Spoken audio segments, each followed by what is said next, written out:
welcome to SVG-TV News for Wednesday, June 9th, 2021. I'm Triska Campbell with the details. Today, Wednesday, June 9th, is exactly 2 months since the Soufriere volcano explosively erupted, displacing thousands of Vincentians from communities in the red and orange zones. SVG-TV's news took its cameras as far as possible on the northern end of the red zone, reaching as far as Sandy Bay. As we hear in this report by Larissa Pugsley-Kidd, although the all-clear has not been given by the authorities for communities above the Rabuka Dry River to be reoccupied, some residents have made the brave decision to return home. However, they are living under different circumstances. Caused by the eruption of Soufriere volcano is still evident in the north windward area in the red zone. Roads are still filled with hardened volcanic ash, huge boulders in rivers, damaged bridges, and animals roam in their communities. However, some greenery has returned. This banana farm in Orange Hill was once fully covered in volcanic ash. Now bananas can be seen on almost every tree. Exactly 2 months after Soufriere erupted, the community of Sandy Bay, which is in the red zone, remains off limit. The community, which is usually buzzing with activities, is deserted. Vehicles still traverse this area, making new roads to avoid the volcanic ash. In this area of Pepper Village, Sandy Bay, those who never left the community and those who have made the decision to return home, even without the permission to do so from the authorities, gather at this point almost daily with a hope of getting food packages or water, which is in great demand, as the community is without potable water and electricity. I tell you, come menu for my lunch prepare, so I just come over here and see if I get some water, whatsoever liquor they're sharing, to get some. While some roads and house roofs in the Sandy Bay area have been cleaned, there are others still covered in volcanic ash. The place not clean as yet, so we need help, like barrows and things. But if you bring barrows, the barrows, when they give people the barrows to work, the people condemn the barrow. Then I share the barrow, then I share the shovels. You understand what I'm saying? We understand that about 10 persons stayed behind in Sandy Bay during the volcanic eruption, including a woman. We met up with some of these persons on our visit to the community today, and according to them, they do not regret their decision. Many properties in Sandy Bay have sustained damage due to the eruption. Lahars or mud flows are now a regular activity once there is rainfall. Right now, that is my problem. I need a piece of spot to move out from up in the back because it is very terrible when weather is on for me under the rock ditch. A main bridge in the area was completely destroyed, cutting off a section of the community. It is not yet known when the all-clear will be given for the communities north of the Rabuka River in the red zone to be reoccupied, as damage assessments are still being carried out. However, one thing is clear: the residents are determined to do their part to see the community return to normalcy. For SVG-TV News, Larissa Pugsley-Kidd. Remembering the April 9th eruption vividly, some of the Sandy Bay residents say it is an experience they will never forget. When I look up in the sky, I saw a big ball, right? It moving towards the sea, from the Soufriere moving towards the sea. 15 minutes or 20 minutes so, the big ball, the breeze blade, but whatsoever leaves, it dropped the stone began to fall. That is on Friday morning. It was so dark, right? Because when I checked the time, I checked 7 o'clock, 8 o'clock, 9 o'clock, 10 o'clock, about 10:30, 11 o'clock, the place was, trying to clear up back. So Saturday night was the more dangerous night, where all the thunder and the lightning and the biggest stone was dropping in Sandy Bay. It's Saturday night now. Because the current gone, we didn't have anything like any fan to fan in the house. It get us kind of stifled. Yeah, so we have to use the mask and wet the mask and show like alcohol inside it, and then we get to survive because you can't breathe without the mask. Stay here with me. Me took my brother-in-law and one of his stepson and my boyfriend and me, and 2 old ladies. Me stay for help clean, for if anything happen to them.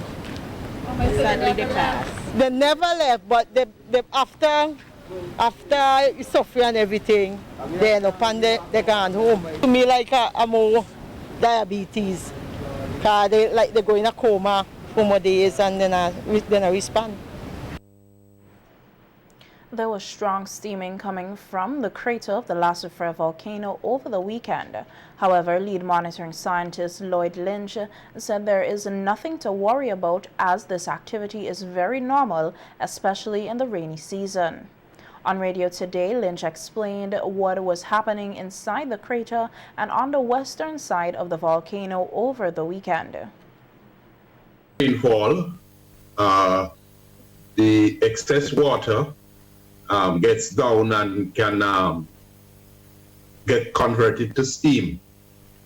So it's just a matter that the rainfall goes down and gets converted to steam by this very hot material that is that has been, thrown around or precipitated inside on the western side of the volcano. Okay. And this was all because of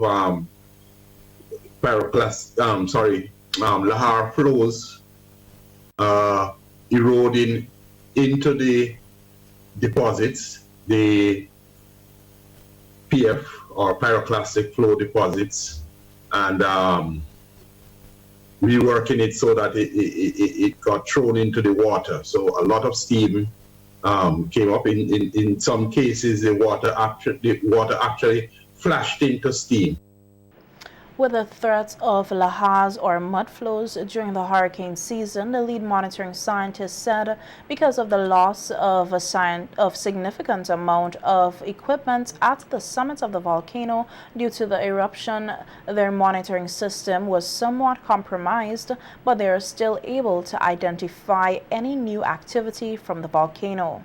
The lead monitoring scientist noted that the volcano is at a declining stage of the eruption, which means no large eruptions is expected, which can pose a danger to the reoccupied communities. You cannot always trust nature, but for this to occur, you need to mobilize a lot more magma and cause some sort of pressurization, and we will be able to detect this activity by some of the remaining stations. So it's not that we are totally blind. We think that we should be able to detect new material coming into the system, but we definitely need to restore the summit stations and the northern stations and probably put in some additional equipment to get our capacity back up to what we had before, and in fact even better. Lynch said that the process of eruption can take a long time, which is not only dependent on what is seen on the surface, but the monitoring team will have to ensure that the earthquake swarms are under control. The scientists further noted that before they can recommend communities in the red zone to be reoccupied, the monitoring team has to ensure that the earthquake swarms have been discontinued. A year, in fact, it's not yet 2 months since the explosive eruption. Just on the verge of that. The scientific team would feel a lot more comfortable to allow one of these cycles, which is equal to the period between these earthquake swarms, to pass before we can assess whether these deeper events or these swarms could influence a resumption of activity. So even though the daily occurrence of earthquake and the steaming sometimes when there's no rain is on the decline. We would prefer to assess the overall potential of the volcano by looking at the longer term seismicity. Revisiting the history of the volcano in the 1800s, where the volcano changed its location, Lynch said that each time the volcano erupts, there is no certainty that it will remain confined to that particular location. Well, in 1812, the eruption took place, I think, from near the present location, but also there was a crater just north of the present location that eruption also took place from. Good. So each time there is an eruption, there is not, certainty that it will remain confined to that particular location. Yes, it seems like this particular location at present, there is some sort of weakness there, and it's certainly likely to continue to erupt from that location maybe several times in the future. But it doesn't rule out the possibility that other areas could open up. The volcano alert level remains at orange. In some COVID-19 related news now, St. Vincent and the Grenadines has been listed at level 3 or high for its COVID-19 risk by the U.S. Centers for Disease Control, CDC. Level 4 is deemed very high, level 2 moderate, and level 1 low. In its update on Monday, June 7th, the CDC encouraged people to be fully vaccinated before traveling to SVG, and that unvaccinated travelers should avoid non-essential travel to SVG, noting that because of the current situation on the island, all travelers may be at risk for getting and spreading COVID-19 variants. The CDC advisory said travelers should follow recommendations or requirements in St. Vincent and the Grenadines, including wearing a mask and staying 6 feet apart from others. As of yesterday, Tuesday, June 8th, SVG had 224 active COVID-19 cases with over 22,000 vaccines administered. Other neighboring Caribbean countries at level 3 or high risk are St. Lucia, Guyana, the Bahamas, Puerto Rico, and St. Martin. As COVID-19 cases on the island continue to rise amidst a low vaccination uptake, a Chief Executive Officer of the SVG Tourism Authority, Glen Beache, outlined to SVG-TV News that what this reality could mean for the future of the island's tourism industry, specifically the return of cruise ships and airlines. There's a green list in the UK that different countries go on, and that depends a lot on the number of cases of COVID, and the green list allows airlines like British Airways and Virgin to fly into those destinations. We are not on the green list, and if we continue along the road that we're going on, we will not be on the green list, and therefore the inaugural flight of Virgin Atlantic coming into St. Vincent and the Grenadines comes into question. Without our numbers going up in terms of the number of people we have vaccinated, there is going to be a very slow return of the tourism dollar to St. Vincent and the Grenadines. As a matter of fact, we will be left behind. The cruise lines won't return. Canada seems as if they're going to be reopening, but they're going to also be looking at the countries that Air Canada and other airlines can fly into directly. Beache highlighted the effects of the widespread vaccine hesitancy on tourism stakeholders, noting that the responsibility for the blow to the industry will have to be shouldered by the Vincentian public. We've been speaking to a lot of the tour operators in the UK, the US, and Canada.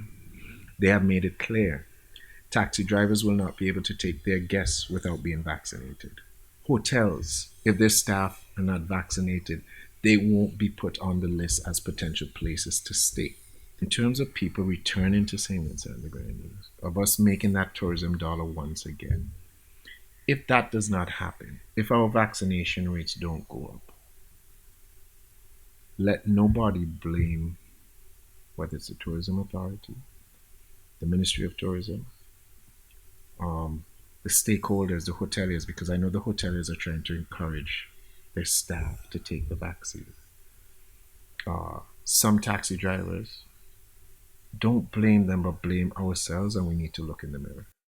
The CEO of the Tourism Authority said while St. Vincent and the Grenadines has not had to lay off as many workers when compared to its Caribbean neighbors, the situation can change, especially if the island cannot begin to see an increase in revenue.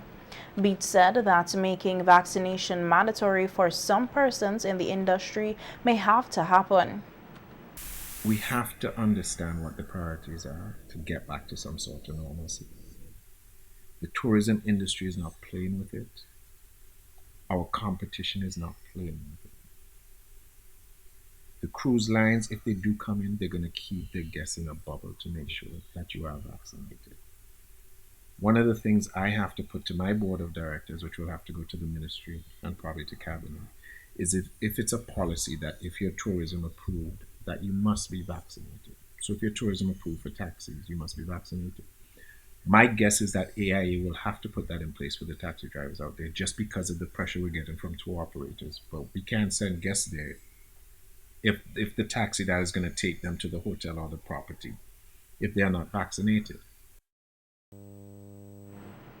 Both Prime Minister Dr. Alf Gonsalves and opposition leader Dr. Godwin Friday have banded together to encourage their supporters to get vaccinated.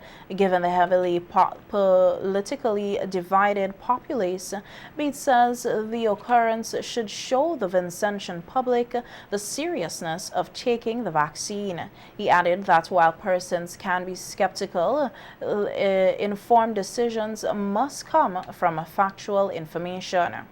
The Tourism Authority CEO further added that as other countries move ahead with reopening up of its businesses, SVG will feel the brunt of the lagging behind. Countries that get back to normal a lot faster than we do are going to have a much bigger advantage in the market, not only in terms of attracting people, but because their revenues will go back up, they will have a chance to market themselves better out there. I'm sorry to be so blunt about it, but this is the fact that either we get our act together, speak to your doctors about any concerns you have, or we're going to suffer the consequences in terms of revenue coming into St. Vincent and the Grenadines. This industry depends on it. Our livelihood depends on it. Today, just over 16,000 Vincentians have been vaccinated, a far cry from the 70,000 the government aimed to vaccinate at the start of the vaccination campaign. With some of the positive COVID-19 cases linked to learning hubs, SVG-TV News spoke with president of the St. Vincent and the Grenadines Teachers Union, Oswald Robertson, on the matter, who shared that teachers have not raised a formal complaint with the union over fears of the cases reported in the learning hubs. Alternatively, Robinson said while he has not been able to visit all the learning hubs, some concerns have been raised by teachers about the health and physical conditions at the hubs. These issues, Robinson said, are being handled by the Ministry of Education. Not visited all the learning hubs, but there are few learning hubs which are not really related to COVID, but in terms of physical condition, health condition and safety conditions, not from a COVID-19 standpoint. There are few cases where teachers are not comfortable with the cramped position and bad smell. Up to this morning we had a visit and we communicate with the Ministry of Education, who is working on that particular hub to relocate the students and the teachers. The Teachers Union president added that there are additional issues facing teachers and students, including dengue fever, which remains a threat, and he made an appeal to the Ministry of Health. There are a number of things which are still outstanding.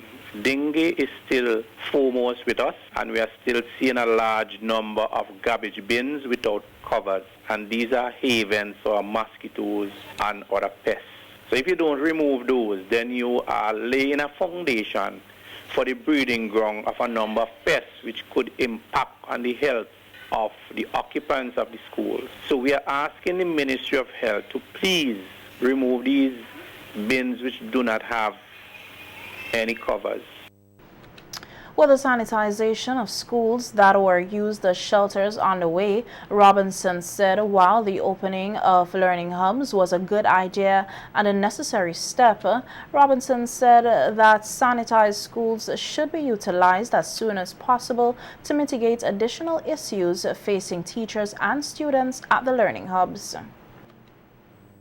We have seen a number of schools being sanitized because they were the evacuation centers for the Soufriere, the persons who removed themselves from their home. We have seen a number of those schools being sanitized, and we visited a couple, and we are satisfied from what we have seen. And if they are ready, I think that they are better than some of the hubs that we have seen, because a lot of the hubs do not have internet, and the hubs do not have adequate toilet facilities, both for male and female teachers and for students likewise, male and female students. And these are basic amenities which must be in place based on our collective agreement with the government of the country.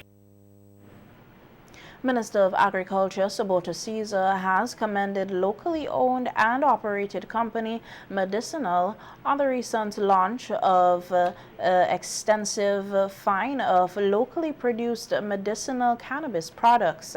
SVG has embarked on a path for the establishment of the modern medical industry that entails not only the production of raw materials from plants and fungi, but also the processing of raw material for the nutraceutical and pharmaceutical industry. Traditional cultivators have been significantly affected by ashfall as the result of the explosive eruptions of the Soufriere volcano. According to the Ministry of Agriculture, several major commercial operators also have established various cleaning operations to restart production.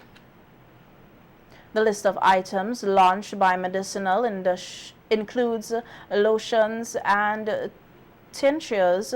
Minister Caesar noted that St. Vincent and the Grenadines has established a fast maturing platform for the production of medicine in the hemisphere and encourage local scientists to continue to dedicate their efforts to research and development with the objective of lifting the profile of the industry. The Royal St. Vincent and the Grenadines Police Force was the recipient of a donation of an assortment of hand sanitizers, surgical face masks, antibacterial medical gloves, protective full-body suits, and cleaning supplies, amounting to just over $28,000. The donation was made by United Nations Development Program UNDP Barbados Eastern Caribbean Office in response to the COVID-19 pandemic. In accepting the donation at a brief handing over at the police headquarters yesterday, Commissioner of Police Colin John expressed gratitude to the UNDP on behalf of the RSVG Police Force. He noted that the donation was timely, will go a long way to ensure that police officers function effectively in a safe environment while battling the COVID-19 pandemic and dealing with the effects of the eruption of the Soufriere volcano.